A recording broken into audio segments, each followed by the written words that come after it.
मैं Purnima Singh department of political science ALD college की तरफ से संवाद 9th कार्यक्रम में आप सभी का पुनः अभिनंदन करती हूँ, वंदन करती हूँ।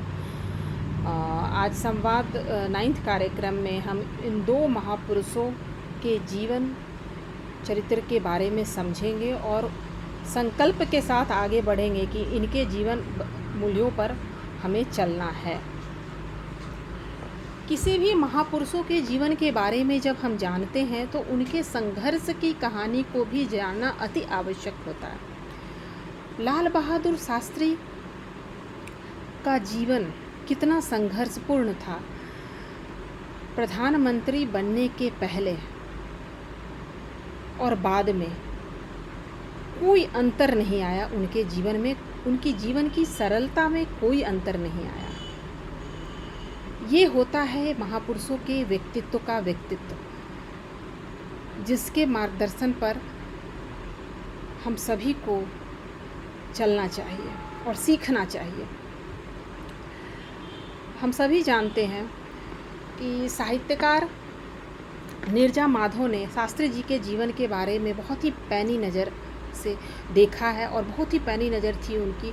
शास्त्री जी के जीवन के बारे में उन्होंने बहुत ही विस्तार से लिखा है। शास्त्री जी का जीवन गरीबी से बीता हम लोग सब जानते हैं, इसके बारे में हम लोग अनभिज्ञ नहीं हैं। उनके पिता का देहांत हो गया था, उनकी माता ने उन्हें कैसे पालन पोषण किया ये हम सबसे छिपा नहीं है। किस तरह वो नदी पार कर जाते थे स्कूल की शिक्षा लेने के लिए, और शिक्षा लेने जाते भी थे और स्कॉलरशिप भी उन्हें मिलता था। इतने कठिनाइयों के बावजूद वो पढ़ने में बिल्कुल ही कितने ओजस्वी रहे होंगे। इतनी कठिनाइयों के बावजूद कभी भी वो अपने जीवन से या निराशापूर्ण उनके जीवन में कभी कोई बात देखने को नहीं मिलती है, इतनी कठिनाइयों के बावजूद भी। ये सब सीखने वाली चीज़ें हैं जो आज हम सभी के लिए एक प्रेरणा के स्रोत हैं। उनकी कुछ घटनाएं हैं जीवन की जो वो भी हमें बहुत प्रेरणाएं देती हैं। एक बार शास्त्री जी जा रहे थे किसी भाषण में, किसी सभा में, तो उनका कुर्ता फटा हुआ था। किसी ने उसको देखा और शास्त्री जी को टोका। जब वो मंत्री थे, शास्त्री जी ने कहा कि जब भी मैं फटा हुआ कुर्ता पहनता हूँ तो मुझे भारत के उन तमाम गरीबों की ओर मेरा ध्यान जाता है और मैं कोशिश करता हूँ कि मैं कैसे उनकी गरीबी को जान पाऊँ, महसूस कर पाऊँ। ये भावना थी। एक और घटना है।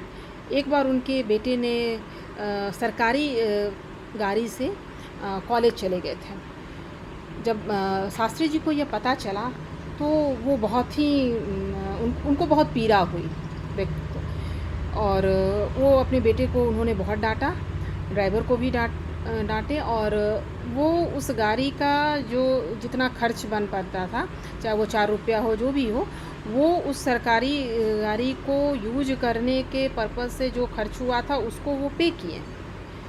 ये थे शास्त्री जी, ऐसे थे। तो आज और जो शास्त्री जी का जीवन है और आज जैसा हम जीवन देख रहे हैं, कितना अंतर है। एक घटना और है शास्त्री जी की जो वो भी हमें प्रेरणा बहुत देती है कि प्रधानमंत्री बनने के बाद भी सरलता, सौम्यता और सुगमता उनके जीवन से कभी हटी नहीं। प्रधानमंत्री बनने के बाद जब एक सभा में वो संबोधित कर रहे थे एक सभा को, तो देवीलाल जो एक चपरासी था, कभी स्कूल में उनके द्वारा उस चपरासी ने कभी स्कूल में शास्त्री जी को एक थप्पड़ लगाया था। तो जैसे ही उसने शास्त्री जी को देखा, उसने अपने चेहरे को छुपा लिया और वो वहाँ से जाने लगा। शास्त्री जी की नज़र देवीलाल पर पड़ गई। वो तुरंत झट उतरे और देवीलाल को गले से लगा लिया। ये क्या लेसन दे रहा है हमें? कि शास्त्री जी के जीवन में मैंने बताया कि कोई बदलाव नहीं आया था। वो प्रधानमंत्री बनने के बाद और प्रधानमंत्री बनने के पहले की जो उनकी जीवन यात्रा थी, जितनी सरलता थी और जितने वो सरल थे, जितने उनके जीवन में जो संघर्ष था वो कायम रहा। जय जवान जय किसान, ये सिर्फ एक नारा नहीं था। ये जो दो जवान, सैनिक और किसान, ये राष्ट्र के आधार स्तंभ हैं।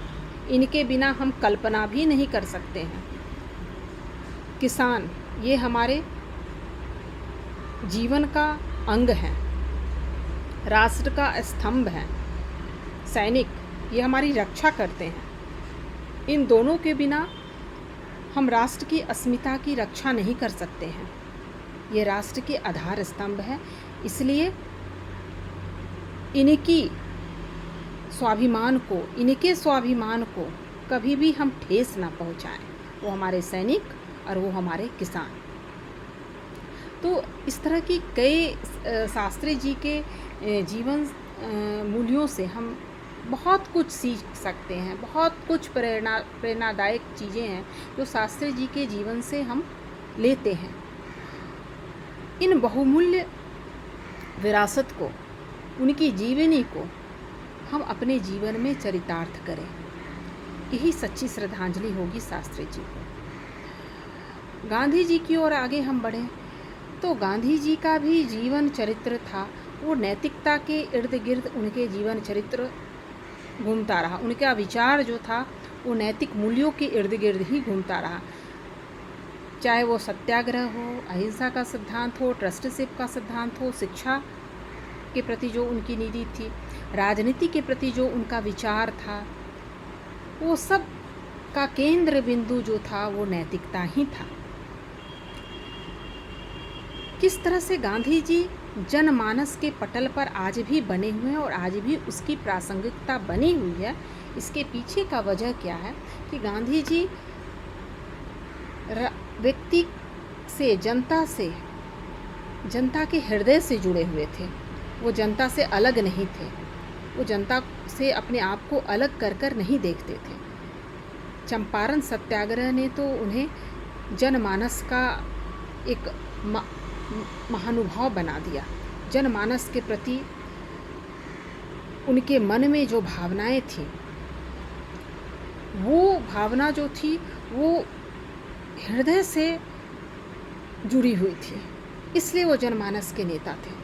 और आज भी वो राष्ट्रपिता इसलिए हैं, महापुरुष इसलिए हैं क्योंकि उनके जीवन के सिद्धांत और व्यवहार दोनों में बहुत ही हार्मोनियस रिलेशन है। ये नहीं कि सिद्धांत है और व्यवहार में नहीं। गांधी जी का जो व्यवहारिक पक्ष है और सैद्धांतिक पक्ष है, ये दोनों उनके व्यक्तित्व में परिलक्षित होता है। वो हमें दिखता है। गांधी जी जो सिद्धांत, जिन्होंने वो सिद्धांत राष्ट्र के लिए दिया या जिस सिद्धांत को वो अपना जीवन मूल्य मानते थे, उन सिद्धांतों को वो जीवन में चरितार्थ कर दिखाया। वो एग्जाम्पल बने।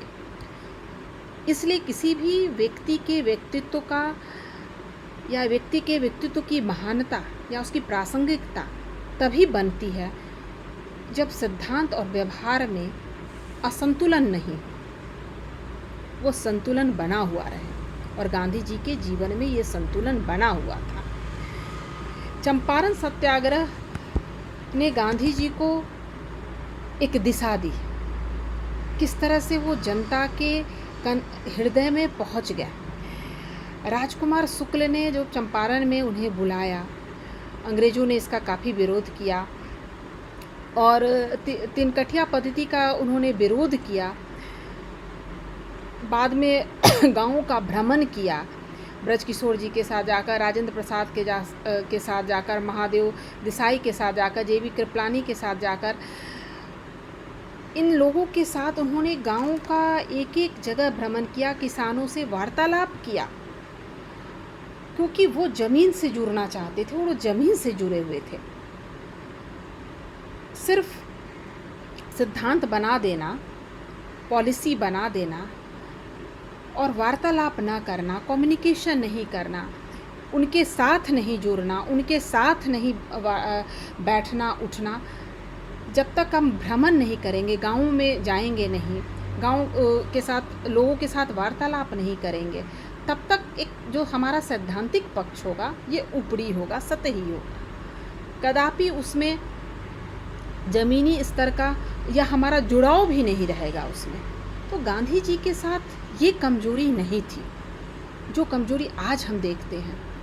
गांधी जी गाँवों का भ्रमण करते थे, गाँवों के लोगों के साथ हृदय से जुड़ते थे, उनकी समस्याओं से रूबरू होते थे।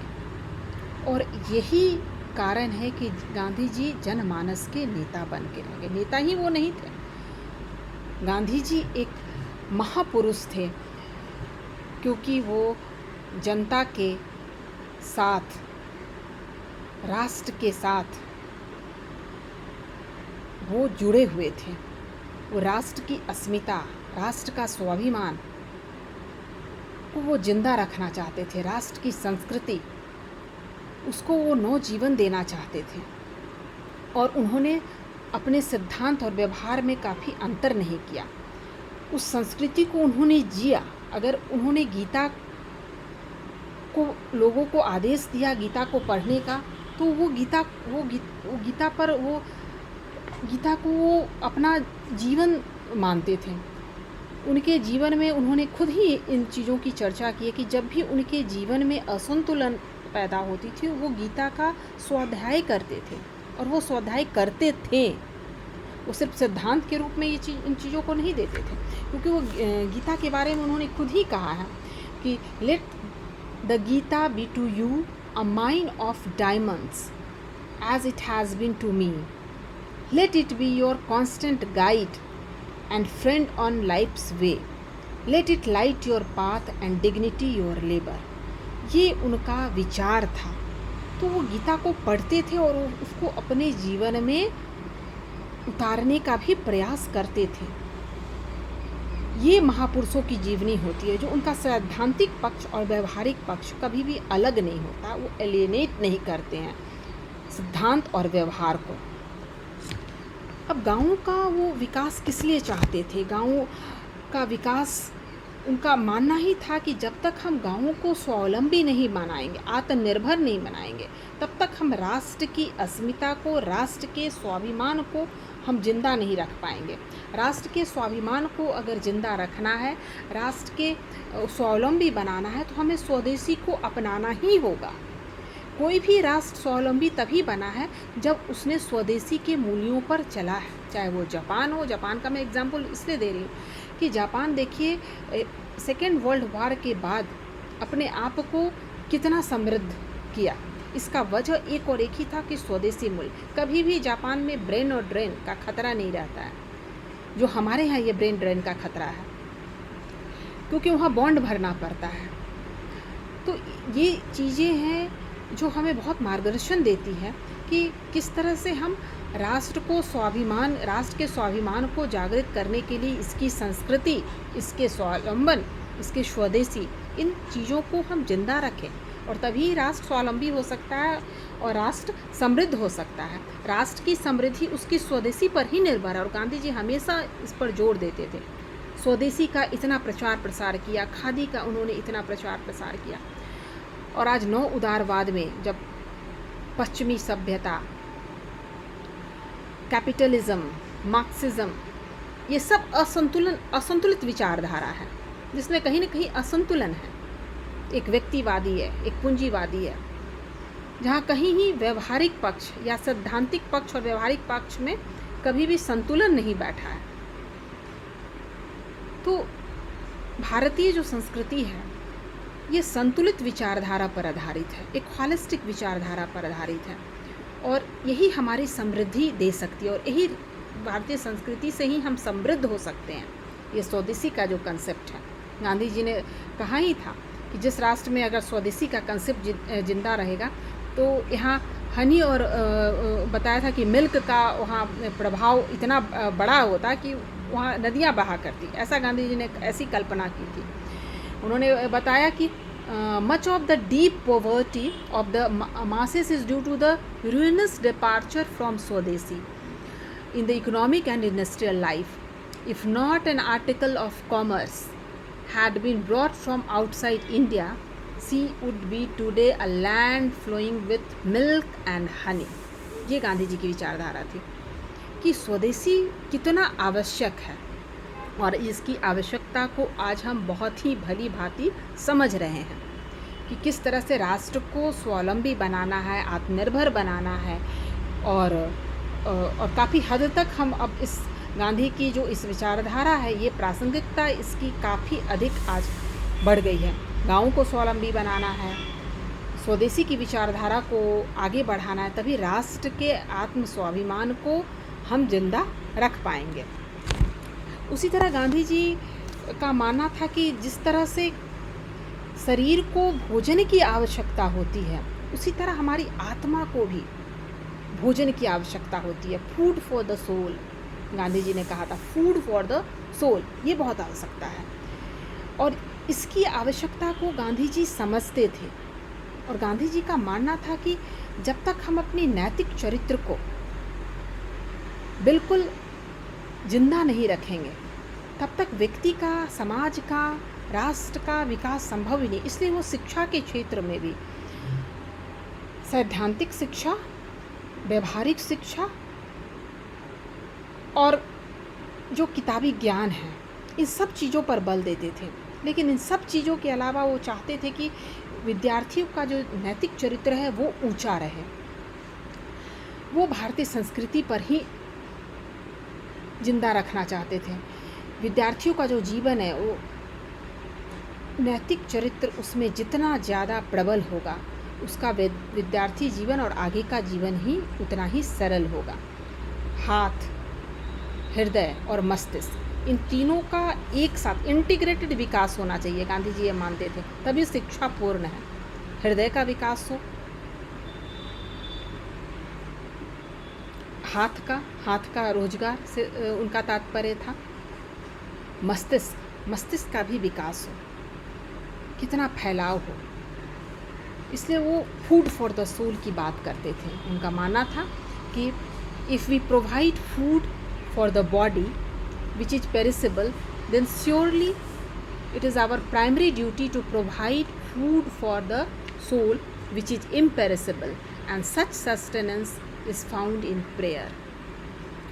गांधी जी की ये विचारधारा आज हम सब के लिए बहुत ही इंडिस्पेंसेबल हो गई है। इसकी प्रासंगिकता दिन प्रतिदिन और भी बढ़ती जा रही है।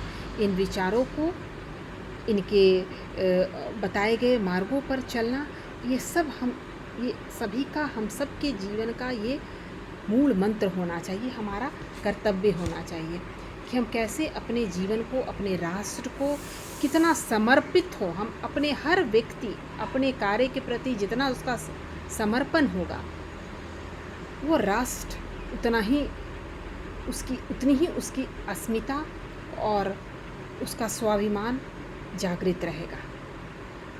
और गांधी जी चाहते थे कि हर राष्ट्र जो है, अपना राष्ट्र जो है, वो स्वावलंबी बने।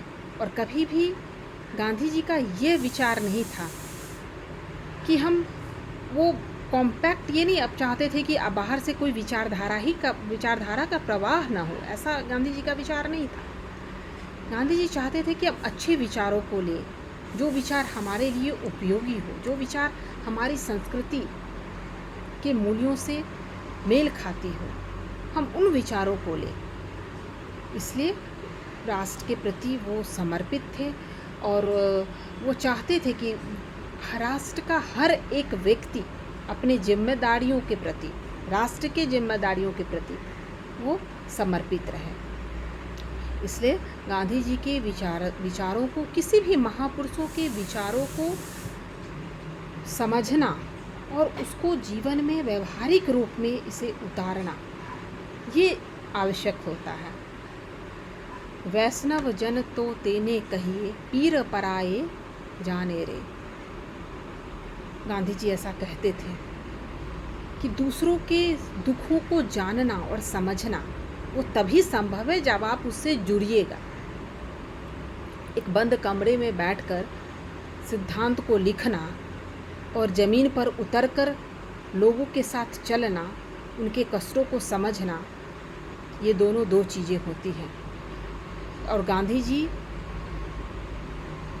बिल्कुल ही ज़मीन पर उतरकर अपने सिद्धांत को देना चाहते थे, अपने सिद्धांत को रखना चाहते थे और उसको अपने व्यवहार में भी उतारना चाहते थे। इसलिए वो चाहते थे कि राष्ट्र का संपूर्ण विकास हो, और वो संपूर्ण विकास तभी होगा जब हर व्यक्ति में नैतिक गुण प्रबल रूप से विकसित होंगे। इसलिए वो डेवलपमेंट चाहते थे, सिर्फ भौतिक विकास की वो बात नहीं करते थे। गांधी कोई भी महापुरुष हो भौतिकता की बात सिर्फ नहीं करते थे, जो पश्चिमी सभ्यता का एक देन रहा है कि सिर्फ भौतिक विकास की होड़ में वो पीछे भागते हैं। उनकी मॉडर्निटी की परिभाषा ही यही है कि जितनी हम समृद्धि, भौतिकता की जितनी समृद्धि होगी उतना ही वो राष्ट्र डेवलप्ड होगा। लेकिन गांधी जी का या भारतीय संस्कृति का वो डेवलपमेंट का हमारे यहाँ कंसेप्ट ही अलग है। भौतिक विकास हो, सांस्कृतिक विकास हो, नैतिकता का विकास हो, आध्यात्मिकता का विकास हो, इन चीज़ों पर गांधी जी बल देते थे। और उनका राम राज्य का जो कंसेप्ट था वो बिल्कुल ही इसी विचारधारा पर आधारित है, क्योंकि राम राज्य का कंसेप्ट कोई धार्मिक विचारधारा नहीं है। राम राज्य का कंसेप्ट ही है कि जहाँ वो, इसलिए वो पिरामिड स्ट्रक्चर को बहुत नकारते थे, ओशनिक सर्किल की बात करते थे, जहाँ सभी को न्याय मिले, सभी को आत्म स्वाभिमान के साथ, सब व्यक्ति आत्म स्वाभिमान के साथ वो जिए। इसलिए वो स्वावलंबी राष्ट्र की बात करते थे, हर व्यक्ति स्वावलंबी बने, राष्ट्र स्वावलंबी बने, स्वदेशी की बात करते थे, क्योंकि वो राष्ट्र के स्वाभिमान को, व्यक्ति के स्वाभिमान को जिंदा रखना चाहते थे। इसलिए गांधी जी की जो विचारधारा है और उनकी जो प्रासंगिकता है वो दिन प्रतिदिन आज के उदारीकरण में और आज की जो व्यवस्था है, बाज़ार की जो व्यवस्था है, जो हर चीज़ जो हमारे यहाँ है, हर चीज़ अब मार्केट ही तय करेगा, इस व्यवस्था से कहीं ना कहीं हमें अपने आप को एलिनेट करना है। जो मार्केट कल्चर जो डेवलप्ड हो रहा है दिन प्रतिदिन, मॉडर्निटी, मार्केट कल्चर, ग्लोबलाइजेशन के नाम पर, तो इनसे हमें कहीं ना कहीं, इन विचारधाराओं से हमें अपने आप को अलग करके रखना होगा। और जो हमारा जो मूल्य है, जो भारतीय संस्कृति की जो विचारधारा है, हम उन विचारों पर चलकर भी राष्ट्र को समृद्ध कर सकते हैं, इतनी क्षमता हमारे में है। इसीलिए हर व्यक्ति का आत्म स्वाभिमान जिंदा रहे। गांधी जी का यही मेन मकसद था। वो चाहते थे कि हर व्यक्ति का विकास हो, हर व्यक्ति का संतुलित विकास हो। इसलिए वो ट्रस्टीशिप की कल्पना करते थे। ट्रस्टी चाहते थे, पूंजीपति जो हो उनके भी हृदय का वो परिवर्तन करना चाहते थे, क्योंकि हृदय परिवर्तन के अलावा हम ज़बरदस्ती, अहिंसा के मार्ग पर चलकर या तानाशाही, इन व्यवस्थाओं में गांधी जी का विश्वास नहीं था।